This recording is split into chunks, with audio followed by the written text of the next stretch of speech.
حضرت عائشہ رضی اللہ تعالی عنہا سے مروی ہے کہ نبی پاک صلی اللہ علیہ وآلہ وسلم نے رمضان کے پہلے عشرہ اور شب قدر میں یہ دعا پڑھنے کی تلقین فرمائی تھی۔ یہ دعا پڑھنے سے گناہوں کی معافی ملتی ہے۔ دوسرے عشرے کی دعا میں نبی کریم صلی اللہ علیہ وآلہ وسلم یہ کلمات ادا فرمایا کرتے تھے۔ فرمایا اس دعا کو پڑھنے سے اللہ کی رحمت بندے کو ڈھانپ لیتی ہے، جس سے وہ مستجاب الدعوات ہو جاتا ہے، یعنی اس کی ہر دعا قبول ہوتی ہے۔ یہ دعا حدیث سنن ابن ماجہ میں حضرت عبداللہ بن عمر رضی اللہ تعالی عنہم سے مروی ہے کہ نبی کریم صلی اللہ علیہ وآلہ وسلم رمضان کے تیسرے عشرے میں سجدے میں یہ دعا مانگا کرتے تھے۔ آپ نے فرمایا اس دعا کو پڑھنے سے جہنم کی لو بھی بندے کے جسم پر حرام ہے اور اس کو جنت کی بشارت ہے۔ یہ بابرکت تینوں دعائیں یہ ہیں: بسم اللہ الرحمن الرحیم، السلام علیکم ورحمۃ اللہ۔ محترم ناظرین، اللہ نے ملک الموت علیہ السلام کو حکم دیا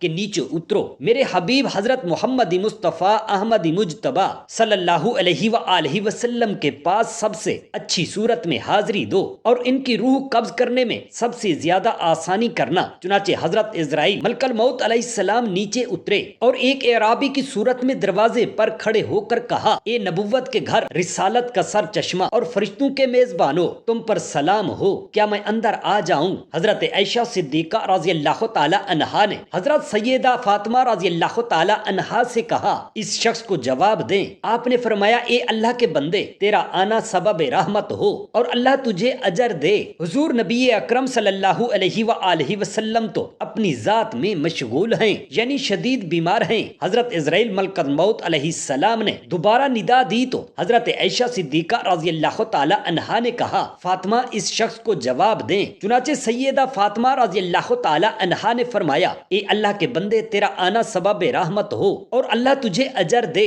حضور نبی کریم صلی اللہ علیہ وآلہ وسلم تو اپنی ذات اقدس میں مشغول ہیں۔ حضرت عزرائیل ملک الموت علیہ السلام نے تیسری مرتبہ کہا: اے نبوت کے گھر، رسالت کا سر چشمہ اور فرشتوں کے میزبانو، تم پر سلام ہو، کیا میں اندر آ جاؤں؟ میرا اندر آنا ضروری ہے۔ آپ صلی اللہ علیہ وآلہ وسلم نے حضرت عزرائیل ملک الموت علیہ السلام کی آواز سن لی اور فرمایا: فاطمہ، دروازے پر کون ہے؟ عرض کی: یا رسول اللہ صلی اللہ علیہ وآلہ وسلم، کوئی شخص ہے جو اندر آنے کی اجازت چاہتا ہے۔ ہم نے اسے 2 بار جواب بھی دیا ہے، لیکن جب اس نے تیسری مرتبہ ندا دی تو میرے رونگٹے کھڑے ہو گئے اور سانسیں پھول گئیں۔ آپ نے ارشاد فرمایا: بیٹی فاطمہ، جانتی ہو دروازے پر کون ہے؟ یہ لذتوں کو گرانے والا، جماعتوں کو توڑنے والا، میاں بیوی میں جدائی ڈالنے والا، اولادوں کو یتیم کرنے والا، گھروں کو ویران اور قبرستانوں کو آباد کرنے والا موت کا فرشتہ ہے۔ اے ملک الموت، اللہ آپ پر رحم فرمائے، آ جاؤ۔ چنانچہ حضرت عزرائیل علیہ السلام بارگاہ رسالت میں حاضر ہوئے تو آپ صلی اللہ علیہ وآلہ وسلم نے ارشاد فرمایا: اے ملک الموت، دیدار کرنے آئے ہو یا روح قبض کرنے؟ عرض کی: دیدار کرنے بھی اور روح لے جانے بھی۔ مجھے اللہ پاک نے حکم دیا ہے کہ آپ کی اجازت کے بغیر گھر کے اندر داخل نہ ہوں۔ اگر آپ اجازت دیں تو ٹھیک، ورنہ میں واپس رب تعالی کی بارگاہ میں واپس لوٹ جاؤں۔ ارشاد فرمایا: اے ملک الموت، میرے دوست جبرائیل کو کہاں چھوڑ آئے ہو؟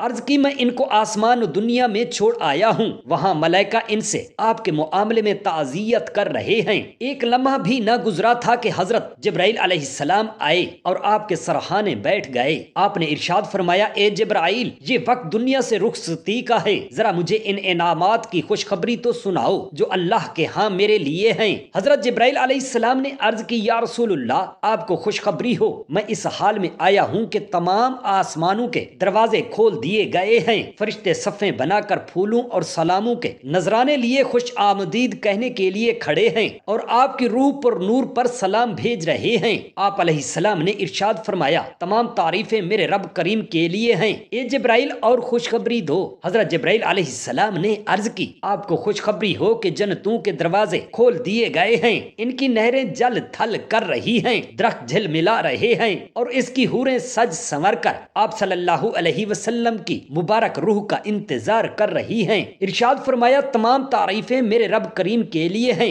اے جبرائیل اور خوشخبری دو۔ عرض کی: روز قیامت آپ سب سے پہلے شفاعت کرنے والے ہیں اور سب سے پہلے آپ ہی کی شفاعت قبول کی جائے گی۔ آپ صلی اللہ علیہ وآلہ وسلم نے فرمایا: تمام تعریفیں میرے رب کریم کے لیے ہیں، اے جبرائیل مزید خوشخبری دو۔ حضرت جبرائیل علیہ السلام نے عرض کی آپ کس چیز کے بارے میں پوچھ رہے ہیں؟ آپ نے ارشاد فرمایا میرے بعد میری امت کا وارث کون ہوگا؟ میرے بعد تلاوت قرآن کرنے والوں کا کون ہوگا؟ رمضان کے روزے رکھنے والوں کی دیکھ بھال کون کرے گا؟ بیت اللہ کا حج کرنے والوں کا خیال کون رکھے گا؟ اور میرے بعد میری لاڈلی امت کا پرسان حال کون ہوگا؟ حضرت جبرائیل علیہ السلام نے عرض کی اے اللہ کے محبوب نبی، آپ کے لیے خوشخبری ہے کہ رب تعالیٰ فرماتا ہے اے محمد صلی اللہ علیہ وسلم، جب تک آپ اور آپ کی امت جنت میں داخل نہ ہو جائے تمام انبیاء اور تمام امتوں پر جنت حرام ہے۔ آپ صلی اللہ علیہ وآلہ وسلم نے ارشاد فرمایا پھر تو میں راضی اور خوش ہوں۔ فرمایا اے ملک الموت، جس کام سے آئے ہو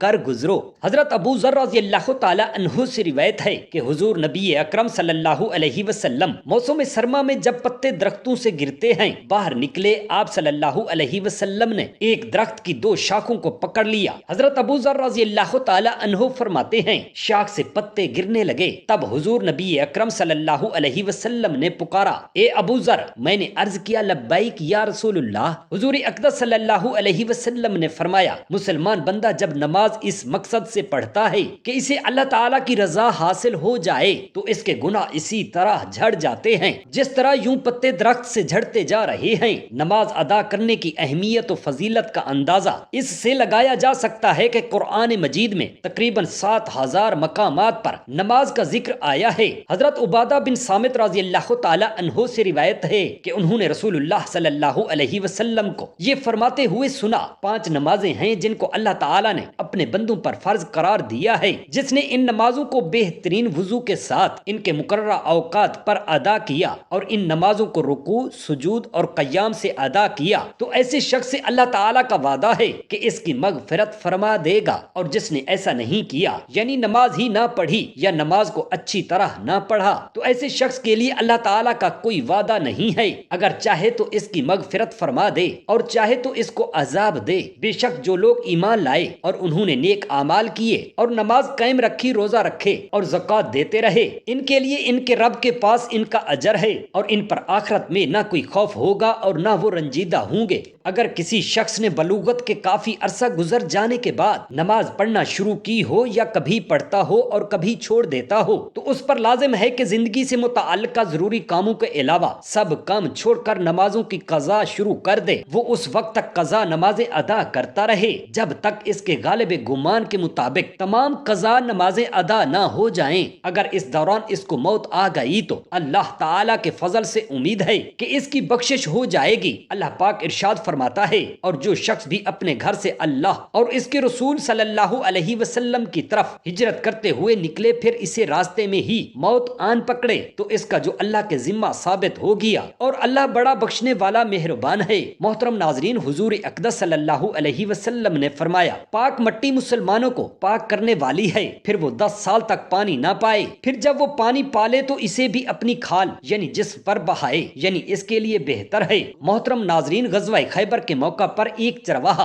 حضور اقدس صلی اللہ علیہ وسلم کی خدمت اقدس میں حاضر ہوا۔ وہ یہودیوں کی بکریاں چرایا کرتا تھا۔ اس چرواہے نے جب دیکھا کہ خیبر سے باہر مسلمانوں کا لشکر پڑاؤ ڈالے ہوئے ہے، اس کے دل میں خیال آیا کہ میں جا کر ان سے ملاقات کروں اور دیکھوں کہ یہ مسلمان کیا کہتے ہیں اور کیا کرتے ہیں۔ چنانچہ بکریاں چراتا ہوا مسلمانوں کے لشکر میں جا پہنچا اور ان سے پوچھا کہ تمہارے سردار کہاں ہیں؟ صحابہ کرام رضوان اللہ علیہم اجمعین نے بتایا کہ ہمارے سردار حضور نبی اکرم صلی اللہ علیہ وآلہ وسلم اس خیمے کے اندر ہیں۔ پہلے تو اس چرواہے کو ان کی باتوں پر یقین نہیں آ رہا تھا اور اس نے سوچا کہ اتنے بڑے سردار ایک معمولی سے خیمے کے اندر کیسے بیٹھ سکتے ہیں۔ اس کے ذہن میں یہ تھا کہ جب آپ اتنے بڑے بادشاہ ہیں تو بہت ہی شان و شوکت اور ٹھاٹ کے ساتھ رہتے ہوں گے، لیکن وہاں تو کھجور کے پتوں کی چٹائی سے بنا ہوا خیمہ تھا۔ خیمے کے اندر آپ صلی اللہ علیہ وسلم سے ملاقات کے لیے داخل ہوا اور آپ سے ملاقات کی اور پوچھا کہ آپ کیا پیغام لے کر آئے ہیں اور کس بات کی دعوت دیتے ہیں۔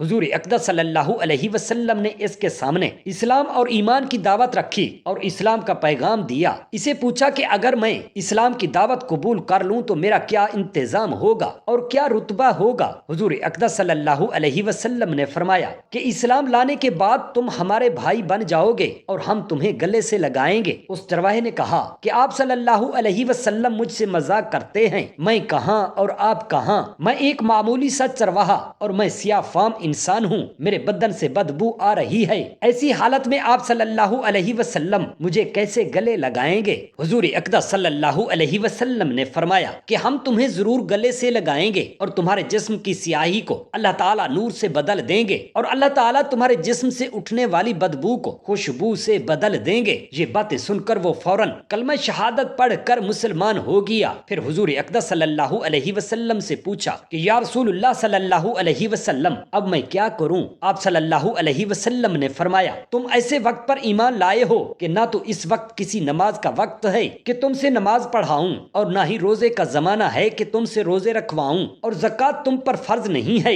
اس وقت صرف ایک عبادت ہو رہی ہے جو تلواروں کی چھاؤں میں انجام دی جاتی ہے، اور وہ جہاد ہے۔ اور چرواہے نے کہا یا رسول اللہ صلی اللہ علیہ وسلم میں اس جہاد میں شامل ہو جاتا ہوں، لیکن جو شخص جہاد میں شامل ہوتا ہے اس کے لیے دعاؤں میں سے ایک صورت ہوتی ہے یا غازی یا شہید، میں اگر جہاد میں شہید ہو جاؤں تو وہاں میری کوئی ضمانت لے؟ حضور اقدس صلی اللہ علیہ وسلم نے فرمایا کہ میں اس بات کی ضمانت لیتا ہوں کہ اگر تم اس جہاد میں شہید ہو گئے تو اللہ تعالیٰ تمہیں جنت میں پہنچا دے گا، اور تمہارے جسم کی بدبو کو خوشبو سے بدل دے گا، اور تمہارے چہرے کی سیاہی کو سفیدی میں تبدیل فرما دے گا۔ چونکہ وہ چرواہ یہودیوں کی بکریاں چراتا ہوا وہاں پہنچا تھا، اس لیے حضور اقدس صلی اللہ علیہ وسلم نے فرمایا کہ تم جو بکریاں لے کر آئے ہو ان کو جا کر واپس کرو، اس لیے کہ یہ بکریاں تمہارے پاس امانت ہیں۔ اس سے اندازہ لگائیں کہ جن لوگوں کے ساتھ جنگ ہو رہی ہے، جن کا محاسبہ کیا ہوا ہے، ان کا مال غنیمت ہے، لیکن چونکہ وہ چرواہا بکریاں معاہدے پر لے کر آیا تھا،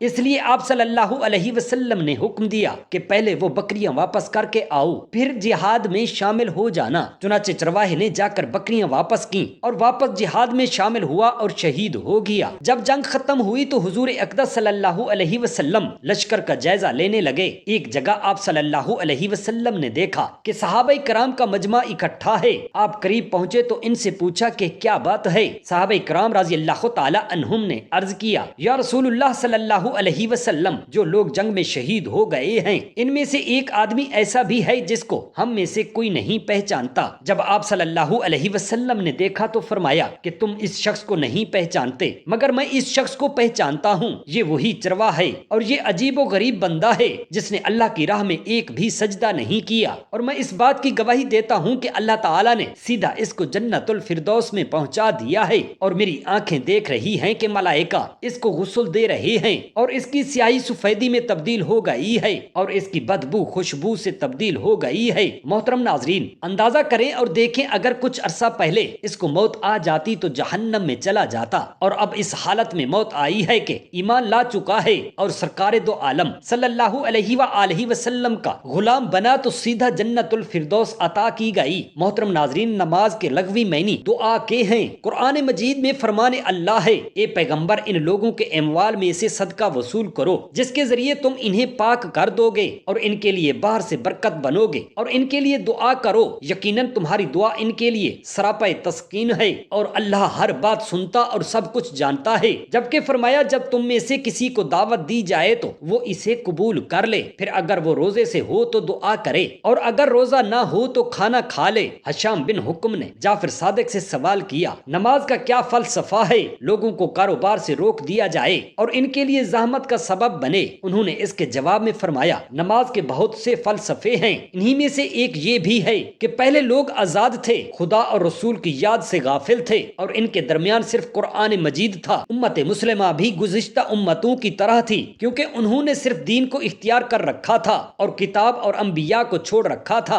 اور ان کو قتل تک کر دیتے تھے۔ نتیجے میں ان کا دین پرانا روح ہو گیا اور ان لوگوں کو جہاں جانا چاہیے تھا چلے گئے۔ خداوند عالم نے ارادہ کیا کہ یہ امت دین کو فراموش نہ کریں، لہذا اس امت مسلمہ کے اوپر نماز کو واجب قرار دیا تاکہ ہر روز 5 نمازیں ادا کریں، حضرت صلی اللہ علیہ وسلم کو یاد کریں، اور ان کا اس میں گرامی زبان پر پڑھنا ہے، اور اس نماز کے ذریعے خدا کو یاد کرے تاکہ اس سے غافل نہ ہو۔ انسان ہمیشہ خدا کی یاد میں رہے اور اسے بھولے نہیں، نافرمانی اور سرکشی نہ کرے، خشوع و خضوع اور رغبت اور شوق کے ساتھ اپنی دنیاوی اور آخری حصے میں اضافے کا طلبگار ہو۔ اس کے علاوہ انسان نماز کے ذریعے ہمیشہ اور ہر وقت خدا تعالی کی بارگاہ میں حاضر رہے اور اس کی یاد سے سرشار رہے۔ نماز گناہوں سے روکتی اور مختلف مختلف برائیوں سے منع کرتی ہے۔ سجدے کا فلسفہ غرور و تکبر، خود خواہی اور سرکشی کو خود سے دور کرنا اور خدائے وحدہ لا شریک کی یاد میں رہنا اور گناہوں سے دور رہنا ہے۔ آپ صلی اللہ علیہ وسلم کی امت میں سے ہر اس شخص کے کبیرہ گناہوں کی بخشش ہے جس نے اللہ کے ساتھ شریک نہ کیا ہوگا۔ اللہ تبارک و تعالی نے ہر چیز کا حکم زمین پر وحی کے ذریعے نازل فرمایا، لیکن نماز ایک ایسا اہم فریضہ اور عظیم الشان تحفہ ہے کہ جس کو اللہ تعالی نے وحی کے ذریعے زمین پر نہیں بلکہ پیغمبر خیر البراء رحمت للعالمین صلی اللہ علیہ وآلہ وسلم کو آسمانوں کی بلندیوں پر بلا کر عطا فرمایا۔ اس واقعے سے نماز کی اہمیت و عظمت ظاہر ہوتی ہے۔ دین اسلام کے پاس اراکین میں سے نماز اہم رکن ہے۔ نماز کو آنکھوں کی ٹھنڈک قرار دیا گیا۔ نماز مومن بندے اور کافروں میں تمیز کرنے والی کسوٹی ہے۔ نماز سے دلوں کو سکون و قرار حاصل ہوتا ہے۔ نماز قرب الہی کا بہت بڑا ذریعہ ہے۔ قیامت کے دن سب سے پہلا پرچہ اور لازمی سوال نماز کا ہوگا، اور آپ صلی اللہ علیہ وسلم جب واپس آتے ہیں وہ جناب حضرت موسیٰ کلیم اللہ علیہ السلام کے پاس سے گزرنے لگے تو انہوں نے پوچھا کہ اللہ تعالیٰ نے آپ کو کیا حکم دیا ہے؟ آپ صلی اللہ علیہ وسلم نے فرمایا، اللہ تعالیٰ نے میری امت پر ہر دن اور رات پر 50 نمازیں فرض کی ہیں۔ حضرت موسیٰ علیہ السلام نے کہا، آپ صلی اللہ علیہ وسلم کی امت ہر دن رات میں 50 نمازیں پڑھنے کی طاقت نہیں رکھتی، لہذا رب تعالیٰ کے پاس جائیے اور تخفیف کرا لو، کیونکہ میں نے بنی اسرائیل کو آزمایا ہوا ہے اور اس تجربے کی روشنی میں کہتا ہوں کہ آپ کی امت اس کی طاقت نہیں رکھتی۔ نبی کریم صلی اللہ علیہ وسلم فرماتے ہیں کہ میں دوبارہ سدرۃ المنتہا کے پاس گیا اور اللہ تعالیٰ سے نمازیں کم کرنے کی درخواست کی تو رب العالمین نے 5 نمازیں کم کر دیں۔ پھر حضرت موسیٰ علیہ السلام کے پاس سے گزر ہوا تو انہوں نے کہا کہ یہ بھی زیادہ ہیں اور کم کرا لو۔ رسول اللہ صلی اللہ علیہ وآلہ وسلم فرماتے ہیں کہ میں بار بار تخفیف کی گزارش کرتا رہا، آخر کار اللہ تعالیٰ نے فرمایا آپ کی امت 5 نمازیں پڑھا کریں تو میں آپ کی امت کے اعمال نامہ میں 50 نمازیں درج کی جائیں گی، یعنی 50 نمازوں کا جو ثواب ملے گا پڑھنے میں 5 اور ثواب کے لحاظ سے 50۔ نبی رحمت عالم رؤوف الرحیم صلی اللہ علیہ وسلم نے اس موقع پر ارشاد فرمایا، جو نیکی کا ارادہ کرے گا اس کے لیے نیکی کرنے سے پہلے ہی ایک نیکی لکھ دی جاتی ہے۔ رب العالمین کا ہم پر اتنا بھی حق نہیں کہ ہم نمازیں پڑھ کر اس کے تحفے کو قبول کریں۔ نمبر 1، نماز چھوڑنا کفر ہے۔ نمبر 2، جس شخص کی عصر کی نماز فوت ہو گئی اس کا گھر اور مال تباہ و برباد ہو گیا۔ نمبر 3، جو 5 نمازوں کی حفاظت نہیں کرتا وہ قیامت کے دن فرعون قارون ابن ابی خلف کے ساتھ ہوگا۔ نمبر 4، مسلمان بندے اور کفر کے درمیان فرق نماز کو چھوڑنا ہے۔ نمبر 5، ان احادیث کی روشنی میں ہمیں سوچنا ہوگا کہ نماز چھوڑنا کتنا بڑا سنگین جرم ہے۔ نماز کا چھوڑنا اللہ کی توفیق کی ناقدری اور قبول نہ کرنے کے مترادف ہے۔ نماز چھوڑنا اللہ اور اس کے رسول پاک صلی اللہ علیہ وآلہ وسلم کے حکم کا انکار ہے۔ اللہ اکبر۔ یہ دعا حضرت عائشہ رضی اللہ تعالی عنہا سے مروی ہے کہ نبی پاک صلی اللہ علیہ وآلہ وسلم نے رمضان کے پہلے عشرہ اور شب قدر میں یہ دعا پڑھنے کی تلقین فرمائی تھی، اللہم انک عفو تحب العفو فاعف، بحوالہ سنن الترمذی۔ دوسرے عشرے کی دعا میں نبی پاک صلی اللہ علیہ وسلم یہ کلمات ادا کرتے، استغفر اللہ ربی من کل ذنب واتوب الیہ۔ یہ دعا سنن ابن ماجہ میں حضرت عبداللہ بن عمر رضی اللہ تعالی عنہما سے مروی ہے کہ نبی کریم صلی اللہ علیہ وآلہ وسلم رمضان کے تیسرے عشرے میں سجدے میں یہ دعا مانگا کرتے تھے، رب اغفر لی وتب علی انک انت التواب الرحیم، بحوالہ ابو داؤد و ترمذی۔ حضرت ابن مسعود اور حضرت ابن عباس رضی اللہ تعالی عنہما کی روایت میں ہے کہ حضرت ابراہیم علیہ السلام نے ایک مرتبہ ملک الموت سے فرمایا کہ تم مجھے وہ صورت دکھاؤ جس صورت میں کفار کی روحوں کو قبض کرتے ہو۔ حضرت ملک الموت نے کہا کہ یہ آپ کی طاقت سے باہر ہے، لیکن آپ علیہ السلام کے اصرار پر انہوں نے وہ صورت دکھانی شروع کی اور فرمایا کہ آپ اپنا منہ موڑ لیجئے۔ اب جو آپ نے دیکھا تو ایک سیاہ شخص ہے، سر میں سے آگ کے شعلے نکل رہے ہیں، اس کے جسم سے اور اس کے مساموں اور منہ سے بھی آگ کے شعلے نکل رہے ہیں، اس کے کانوں سے بھی آگ نکل رہی ہے۔ یہ حال دیکھ کر آپ پر غشی طاری ہو گئی۔ اب جو دیکھا تو آپ اپنی شکل میں موجود تھے۔ آپ نے ملک الموت سے فرمایا کہ اگر کافر کو فقط تمہاری شکل ہی دیکھنے کی تکلیف دی جائے تو اس کے لیے یہی تکلیف کافی ہے، اگرچہ اسے اور کوئی تکلیف و رنج نہ بھی ہو۔ پھر آپ علیہ السلام نے فرمایا کہ وہ صورت دکھاؤ جس میں تم مومنوں کی روحیں نکالتے ہو۔ ملک الموت نے کہا آپ ذرا منہ پھیریے۔ آپ علیہ السلام نے منہ پھیرنے کے بعد دیکھا تو آپ کے سامنے ایک حسین و جمیل نوجوان تھا جس کا جسم مہک رہا تھا، جس کے کپڑے سفید تھے۔ حضرت ابراہیم علیہ السلام نے فرمایا کہ اگر مومن کو اور کوئی راہ راحت نہ ہو بلکہ صرف تمہارے دیدار کی راحت دے دی جائے تو اس کے لیے یہی کافی ہے۔ سبحان اللہ۔ اللہ تعالیٰ سے دعا کرتے ہیں ہم تمام مسلمان بہن بھائیوں کو پنجگانہ نماز ادا کرنے اور باکثرت نبی پاک صاحب الاولاق صلی اللہ علیہ وآلہ وسلم پر درود پاک پڑھنے کی توفیق عطا فرمائے، آمین یا رب العالمین۔